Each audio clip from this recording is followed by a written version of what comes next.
Hayırlı gün, hürmetli dostlarım. Biz indi her birimizde yuqanı pişire biliriz. Bugün yuqanı ezerek türlülendirip pişiririz.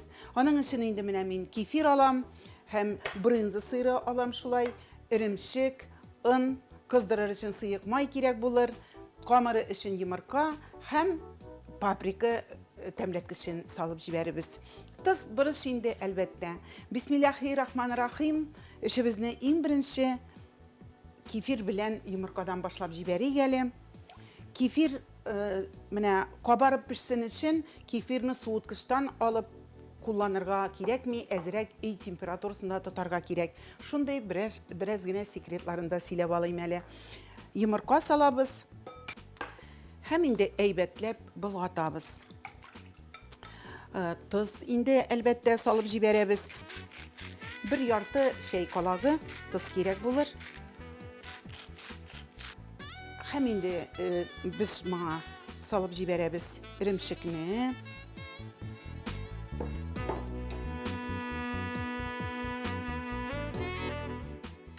Bizge indi hazır uğuş aşağı sırnı oğarman. Sırnı şulay vak uğuştan oğam. Bizge şulay paprika gerek bulur.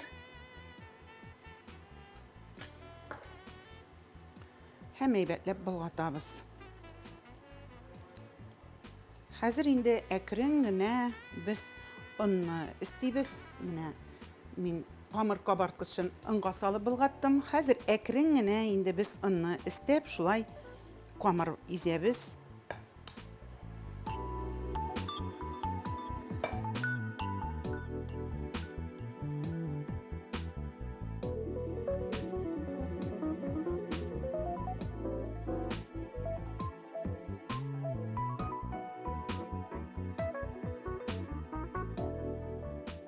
Kamarını şulay teger edip koyabız.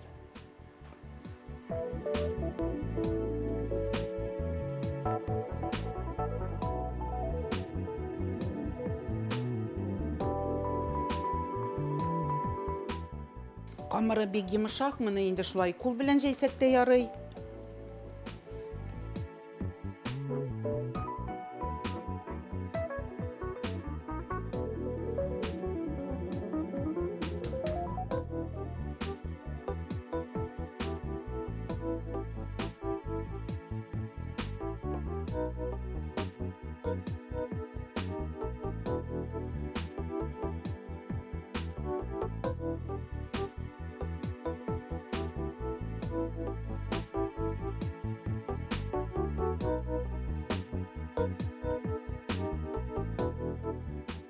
Mene hürmetli tamaşaçılarım, subhanallah, mene nişik bizning temli yuqabız ezir buldu.